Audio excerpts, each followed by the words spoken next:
अब हम जा रहे हैं, I am going to start your new exercise 1.5. Let's see, I am going to start your new exercise 1.5. Okay, what 1.5 saying to you? I am taking first question from exercise 1.5. Classify the following number as rational or irrational. आपको ये बताना है कि number कौन सा rational है, कौन सा इरेशनल है. तो रेशनल और इरेशनल बताने के लिए आपको करना क्या होगा बेटा, जैसे 2 माइनस क्या है यहाँ पे √5 है.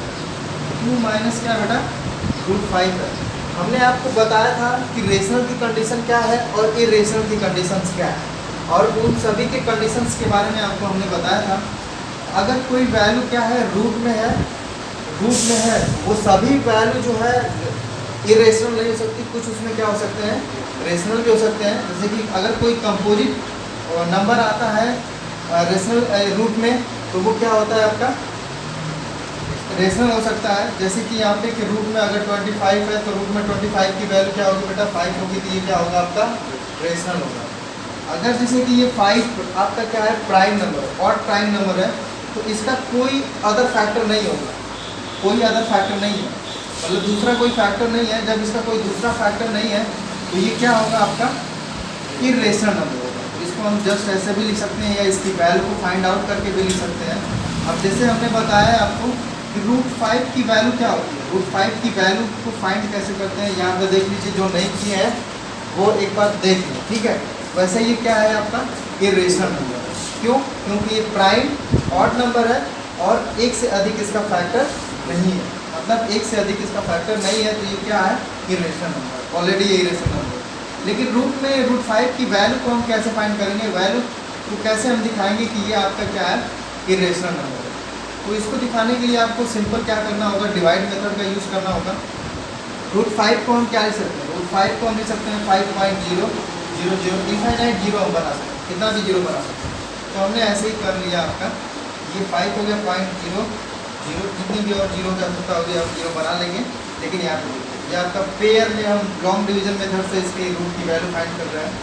तो ऐसा नंबर हम लेंगे कि जो 4 की क्या हो जाए, या तो इक्वल आ जाए, स्क्वायर करने पे 4 की इक्वल आ जाए, या 4 से क्या आ जाए छोटा आ जाए, वो कभी भी 4 से बड़ा नहीं होगा. 2 का स्क्वायर करेंगे तो क्या होगा बेटा, 2 का स्क्वायर करेंगे तो 4 होगा, 4 इज लेस देन 5. एंड 3 का स्क्वायर करेंगे तो क्या होगा, 3 3 is 9, 9 is greater then 5. So not possible 3. So you let you divide two 2, 2 2 जा 4, यहाँ पे 4 आ गया, और 2 को हम यहाँ पे ऐड करेंगे, ये आपका 1 हो गया. 2 0 यहाँ पे हमेशा हम किस में कैरी करेंगे, पेयर में कैरी करेंगे. 2 2 जा क्या होगा बेटा 4 होगा, इसको हम प्लस करेंगे. अब यहाँ पे ऐसा कौन सा नंबर है यहाँ पे लेंगे कि जो इसके इक्वल हो जाए या तो इससे छोटा है. तो अगर हम यहाँ पे 2 लेते हैं, 3 लेते हैं, 3 4 जा 12 हो जाएगा. 3 time is greater than 100, so not possible to 3 time, so we are going 2 time. तो 2 2 जा 4 और 2 4 जा 8. What will be your answer, 2 और 2 4 हो गया, ये आप +4 हो गया. ओके, यहाँ से आप 10 में 4 जा 6 and carry you to 1 9 remain here. 9 में 6 जा 1 16. Once again you carry double 0. How many times you divide to 1600 to 400? 3 times possible, 4 times not possible, 3 times. तो that types, यानी कि ये आप जहाँ पे आपने 2 टाइम ले गए, यहाँ पे आपको कितना टाइम 3 टाइम. इसी तरीके से आपका ये क्या होता जाएगा इनफाइनाइट नंबर आता रहेगा. तो हमने आपको बताया था 2 3 हो गया, अब जैसे 4 हो जाएगा, 5 हो जाएगा, 6 1, इस तरीके से ये नंबर क्या होता रहेगा चेंज होता रहेगा. तो ये देखिए यहाँ पे कि 2 minus 2.2345 dot dot dot infinite. तो जब भी आप इसमें माइनस करेंगे तो ये अभी नंबर क्या होगा आपका इनफाइनाइट ही होगा. तो इसलिए ये नंबर क्या होगा बेटा इरेशनल नंबर. क्या होगा इरेशनल नंबर. समझ में बात आई. अब इसी तरीके से आपका क्वेश्चन नंबर सेकंड है. सेकंड क्या कह रहा है बेटा, क्वेश्चन नंबर सेकंड में कह रहा है कि 3 प्लस, इसको इरेज करके आपको समझाते हैं. क्वेश्चन नंबर सेकंड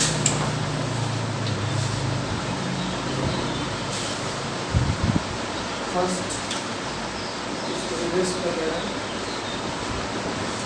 यहाँ पे देखिए क्वेश्चन नंबर सेकंड क्या कह रहा है, 3 प्लस रूट 23 माइनस रूट 23।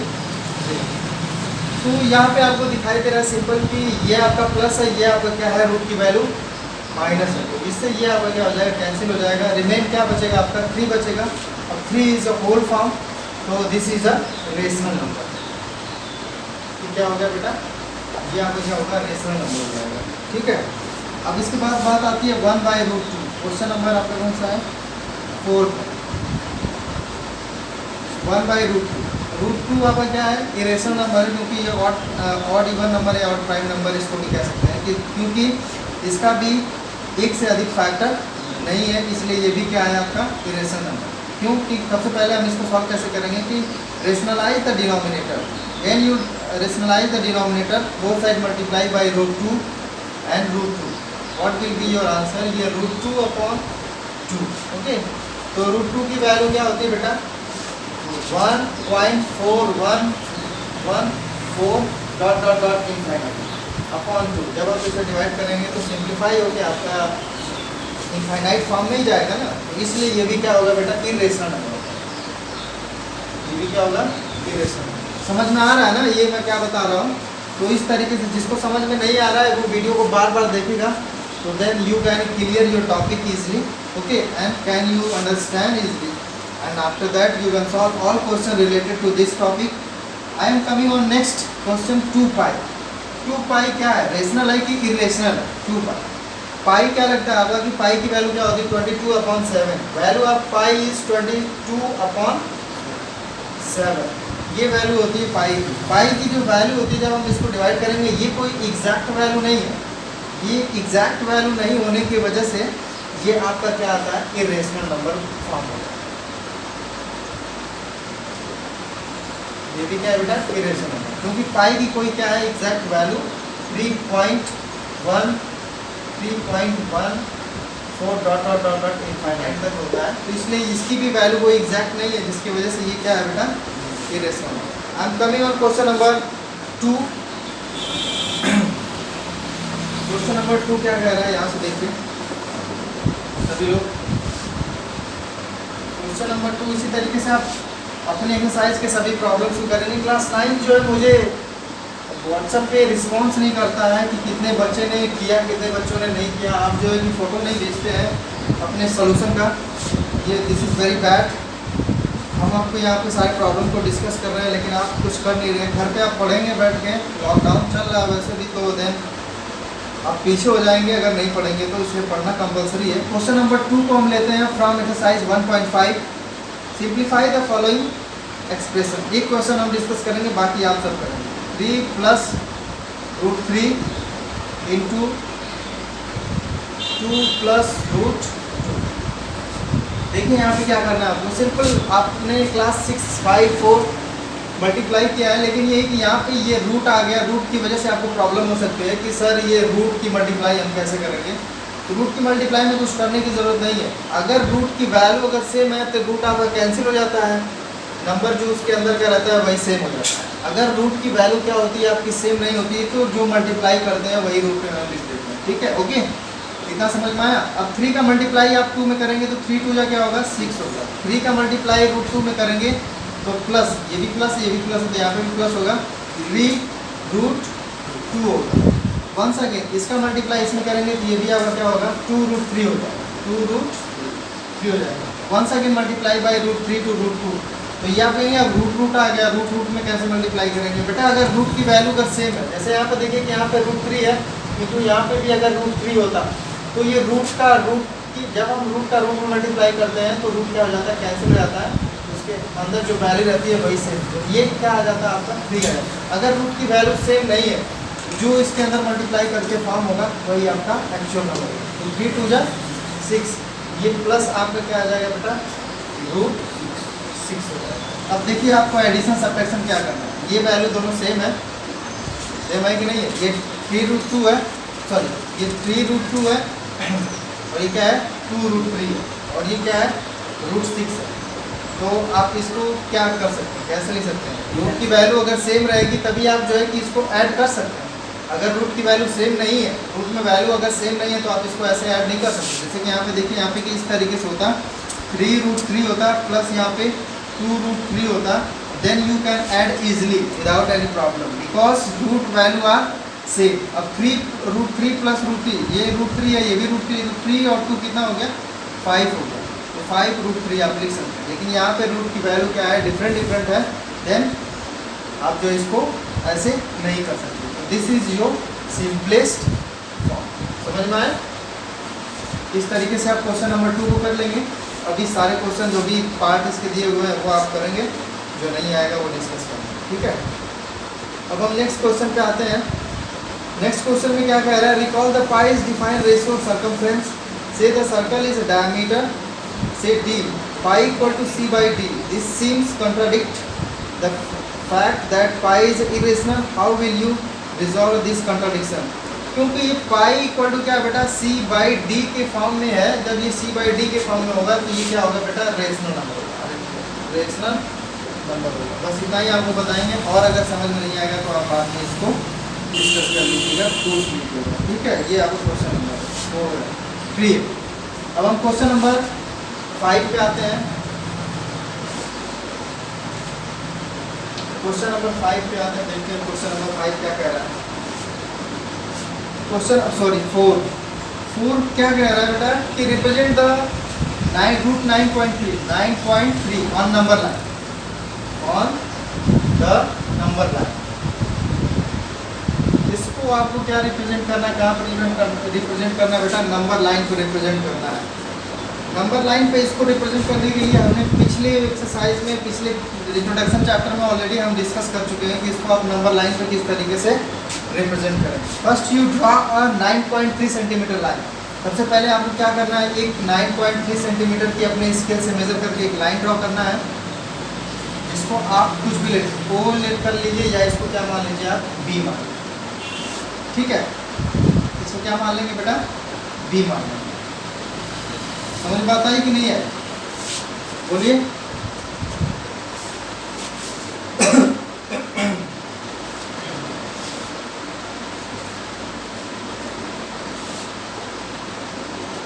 ठीक है। अब इसका आपको OB का आपका क्या लेना है, आपको क्या लेना है, मिड पॉइंट लेना है।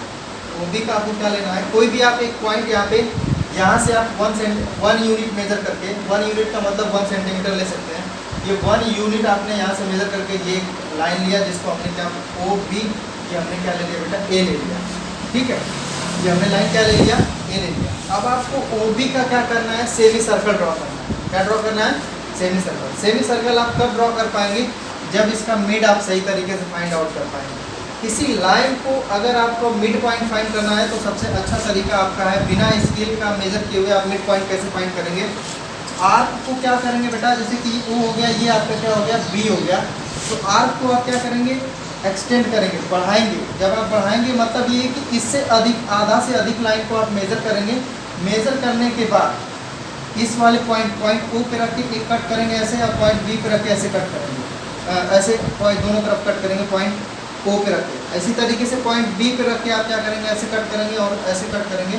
जहाँ पे ये इंटरसेक्टिंग पॉइंट होगा ऐसे आप मिलाएंगे, तो ये आपका क्या हो जाएगा, मिड पॉइंट हो जाएगा। ये क्या हो जाएगा बेटा, मिड पॉइंट हो जाएगा। जब ये मिड पॉइंट हो जाएगा तो आप इस पर सेमी सर्कल आसानी से एक ड्रॉ कर सकते हैं, सेमी सर्कल। अब इस पॉइंट पर रख के आपको क्या कर देना है, इसको ऐसे घुमा देना है, यहाँ पे जस्ट लाइक दिस। इसी तरीके से यहाँ पे हमने क्या कर दिया, इसको ऐसे घुमा दिया, मूव करा दिया, ये आपका क्या हो गया, सेमी सर्कल हो गया। जब ये सेमी सर्कल हो गया तो पॉइंट A पे आपको क्या ड्रॉ करना है, परपेंडिकुलर ड्रॉ करना है। क्या ड्रॉ करना है बेटा, परपेंडिकुलर। परपेंडिकुलर ड्रॉ करने के लिए आपको क्या करना होगा, 90 डिग्री सभी लोग को पता है, क्लास 8 में 7 में कैसे 90 डिग्री ड्रॉ करते हैं।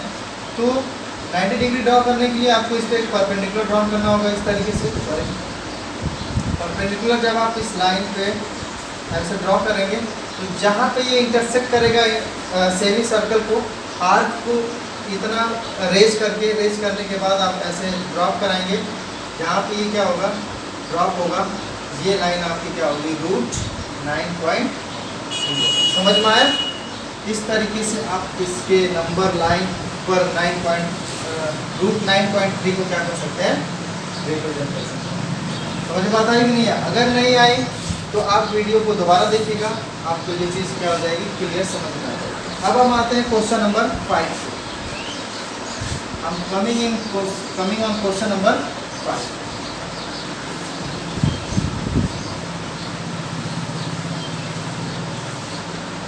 क्वेश्चन नंबर 5 क्या कह रहा है बेटा? क्वेश्चन नंबर 5 देख लेंगे यहाँ से, लेकिन सभी को होमवर्क करके देना। अगर जिस बच्चे ने होमवर्क करके नहीं दिया तो बेटा I will call your parents, okay, and talking to why your words not working their homework, because I am teaching continue here and solving all exercise related to you your syllabus. Next question number 5 है rationalise the denominator. Denominator टू हमें क्या करना है, 1/√7 है। Question number first है denominator rationalise का मतलब ये हुआ, डिनोमिनेटर आपका ये होता है, न्यूमिनेटर आपका ये होता है। ऊपर का जो पार्ट होता है इसको हम क्या बोलते हैं, न्यूमिनेटर बोलते हैं, और जो नीचे का पार्ट होता है इसको हम डिनोमिनेटर बोलते हैं, ठीक है। अब हमें डिनोमिनेटर को रेशनलाइज करना है। डिनोमिनेटर का रेशनलाइज किस तरीके से करते हैं, you look here and try to understand. 1/√7 both side multiply by √7। √7 का हम दोनों तरफ क्या कर देंगे बेटा, जो नीचे वाला पार्ट होता है उसका हम ऊपर नीचे दोनों तरफ मल्टीप्लाई करते हैं, इसी को हम क्या बोलते हैं, डिनोमिनेटर रेशनलाइज। अब जब √7 का 1 में मल्टीप्लाई करेंगे तो दिस इज √7, और जब √7 का 7 में मल्टीप्लाई, हमने आपको बताया था कि जब भी अगर रूट की वैल्यू क्या होती है, सेम होती है, तो रूट क्या हो जाता है, कैंसिल हो जाता है। तो ये आपका क्या हो गया बेटा, 7 हो गया। तो ये रूट डिनोमिनेटर रेशनलाइज हो गया, ये आपका एक्चुअल आंसर हो गया। समझ में आया? इसी तरीके से बाकी आपको सारे क्वेश्चन करने हैं, जो नहीं समझ में आएंगे वो आप फिर से पूछ लीजिएगा, ठीक है, और इसमें कुछ करने की ज़रूरत नहीं। अब हम आते हैं next exercise. On your next exercise 1.6 सभी लोग यहाँ पे देखेंगे 3 क्वेश्चंस हैं। 1.6 में कुछ करना नहीं है इसमें। I am coming on your next exercise 1.6। This is your next exercise 1.6। इस क्वेश्चन में क्या कह रहा है, सिंप्लीफाई करना है आपको। सिंप्लीफाई का मतलब ये हुआ कि इसमें कुछ खास करने की जरूरत नहीं है। आप फॉर्मूला पहले भी चैप्टर में यानी 7-8 में आप पहले पढ़ चुके हैं। इसमें वैसे भी एनसीईआरटी के पेज नंबर 25 पे ये आपके सभी फार्मूला गिवन है, जो आप देख सकते हैं, देख के क्लियर कर लीजिएगा, यहाँ से समझ लीजिएगा, और इसमें कुछ समझने की जरूरत नहीं। जैसे यहाँ पे देखिए कि 64 एक्सरसाइज 1.6 क्वेश्चन नंबर फर्स्ट क्या कह रहा है कि 64 पावर 1/2। 64 की पावर क्या है बेटा, 1/2 है। अब इसको क्या करना है, आपको सिंप्लीफाई करना है। क्वेश्चन यही कह रहा है ना कि फाइंड, सिंप्लीफाई आपको करना है इसको। तो आप इसको सिंप्लीफाई कैसे कर सकते हैं, 64 को आप क्या लिख सकते हैं या रूट इसके पावर, अगर किसी की पावर 1/2 है तो इसको आप ऐसे लिख सकते हैं 64 को आप रूट में लिख सकते हैं। जब आप 64 को रूट में लिख सकते हैं तो रूट में 64 की वैल्यू क्या होगी, 1। ये सिंप्लीफाई हो गया आपका, तो सिंपल। समझ में आया? ये आपका आंसर हो गया। आंसर हो गया। इस तरीके से आप क्वेश्चन को क्या करेंगे, सॉल्व करेंगे। अब हम आते हैं क्वेश्चन नंबर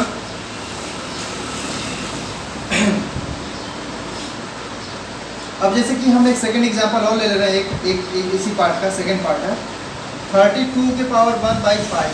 बेटा इसका मतलब ये होता है, इसका मतलब समझ लो क्या होता है, 1/5 जैसे 1/2 है तो ये जो 64 का जब आप फैक्टर फाइंड आउट करते हैं प्राइम फैक्टराइजेशन मेथड से, तो इसमें पेयर कितने का बनाते हैं, 2 का बनाते हैं। लेकिन यहाँ पे 1/5 है तो इसमें पेयर कितने का बनाएंगे, 5 का बनाएंगे, ठीक है।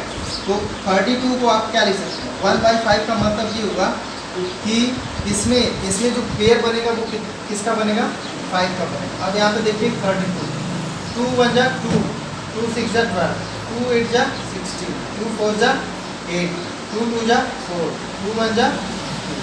तो देखिए यहाँ पे कि 1 2 3 4 5, ये 5 का पेयर बन गया ना।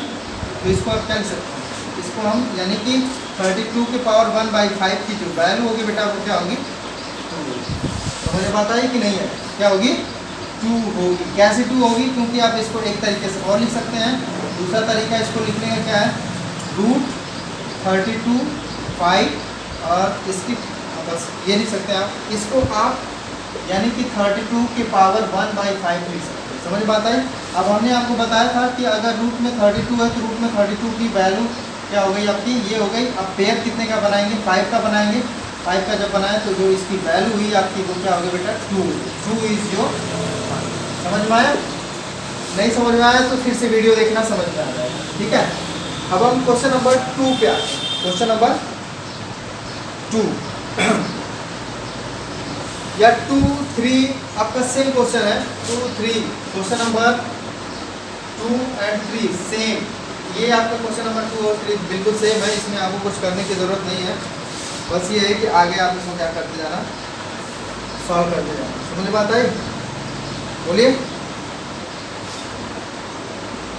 समझ में आई या नहीं आई। अब जैसे कि हम एक क्वेश्चन और ले लेते हैं, चलिए फिर भी सॉल्व कर देते हैं आपके दूसरे वाले क्वेश्चन को भी। एक क्वेश्चन उसमें से भी डिस्कस कर देते हैं, सभी में से एक क्वेश्चन डिस्कस कर देते हैं, बाकी आप कर लीजिएगा।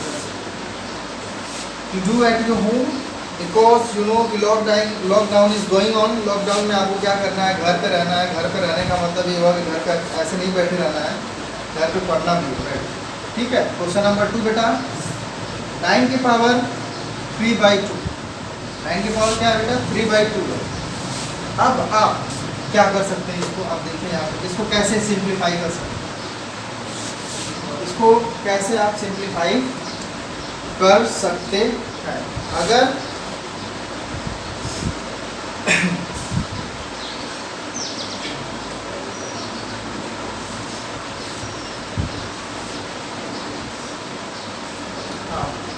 देखिए यहाँ पे फर्स्ट ऑफ ऑल आप इसको क्या लिख सकते हैं, 9 रूट लिख सकते हैं।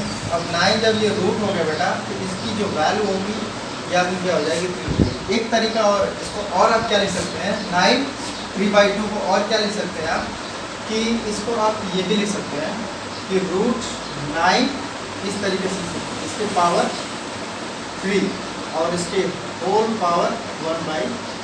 तो हमने क्या किया, हमने इस पूरे होल को क्या कर दिया है, रूट में अब कर दिया है, और इस 3 को क्या कर दिया, इसके पावर कर दिया है। अब आप आसानी से इसको सिंप्लीफाई कर लेंगे। देख लीजिए आप, हमने किया गया। आप इसको इसको आप इस तरीके से आप क्या कर सकते हैं, लिख सकते हैं। यानी कि इसको आप रूट 9 के पावर 3 और रूट 9 के पावर क्यूब और 1/2, क्योंकि इसका मल्टीप्लाई हमेशा आपका क्या होगा, इसमें होगा। जब इसका मल्टीप्लाई इसमें होगा तो ये ऑलरेडी आपका क्या हो जाएगा, 3/2 हो जाएगा। तो जब ये 3/2 हो जाएगा तो यहाँ पे देखिए, यहाँ पे हमने रूट लिख दिया, रूट लगा दिया है। 1/2 हटाएंगे तो यहाँ पे क्या आ जाएगा, रूट आ जाएगा इसके पावर 3। तो जस्ट लाइक दिस, यहाँ पे आपका क्या होगा, रूट आ जाएगा। जब हम रूट 9 का एक्सपेंडेड फॉर्म 3 टाइम करेंगे मल्टीप्लाई, रूट 9 इंटू रूट 9। यहाँ पे देखिए रूट 9 रूट 9 रूट 9। अब हमने रूट में मल्टीप्लाई किया तो ये रूट क्या हो गया, कैंसिल हो गया।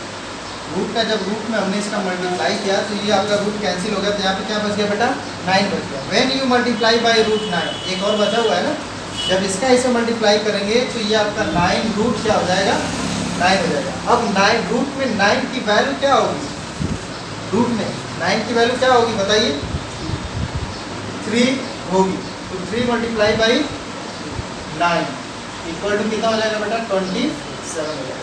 या आप इसको और दूसरा एक तरीका है, ये तो हमने दूसरा तरीका बताया, डायरेक्ट आप यहीं से कर सकते हैं। यहाँ से कि रूट में 9 की वैल्यू क्या होती है, सर आपने बताया कि रूट में 9 की वैल्यू क्या होती है, 3 होती है। 3 के पावर 3 की वैल्यू क्या होती है बेटा, 27। ये डायरेक्ट भी कर सकते हैं। ये हमने आपको एक्सपेंडेड फॉर्म में बताया, ये आपका शॉर्ट फॉर्म में बताया। तो आपको जो भी अच्छा लगे इस तरीके से आप क्या कर सकते हैं, इसको कर सकते हैं। अब हम क्वेश्चन नंबर 3 पे आते हैं। Exercise 1.6 question number 3। आज आपका ये चैप्टर पूरा फिनिश हो जाएगा। जब फिनिश हो जाएगा तो आप घर पे बैठ के इसको क्या करेंगे, सॉल्व करेंगे, ठीक है। जो सॉल्व नहीं करेगा उसके पेरेंट्स से बात करेंगे, ठीक है बच्चों। I am coming on your next question, question number 3 simplify. आपको क्या करना है, सिंप्लीफाई करना है। 2 के पावर 2/3 इंटू 2 के पावर 1/5। इसका एक फार्मूला होता है। फार्मूला का मतलब ये होता है बेटा कि अगर बेस क्या होता है, सेम होता है, तो जो इसके एक्सपोनेंट होते हैं, पावर होते हैं, वो क्या हो जाते हैं, ऐड हो जाते हैं। क्या हो जाते हैं, ऐड हो जाते हैं। ठीक है। अगर इसका बेस क्या है सेम है तो एक्सपोनेंट पावर क्या होता है बेटा, ऐड होता है। तो यहाँ पे देखिए यहाँ पे, और ये क्या हो जाएगा, कॉमन हो जाएगा। कॉमन इसको हमने ले लिया, ये 2/3 प्लस 1/5। अब 2/3 प्लस 1/5 को क्या कर लेंगे हम, ऐड कर। वैन यू ऐड 3 और 5 का एलसीएम क्या होगा, 15 होगा। तो 2 के पावर, ये क्या होगा, इन दोनों का एलसीएम क्या होगा बेटा, 15 होगा ना। 3 डिवाइड बाई 15, 5 टाइम जाएगा, 5 2 जा 10 प्लस आप यहाँ पे करेंगे 5 3 का मल्टीप्लाई किए 13 हो गया। यहाँ पे क्या हो गया आपका 15 हो गया। 10 और प्लस 3 कितना हो गया, 13 अपन क्या हो गया 15 हो गया। ठीक है, तो आप इसको क्या लिख सकते हैं, तो 2 के पावर 13/15। ये चेक कर लीजिए आप, ये सही है। ओके, समझ बात आई।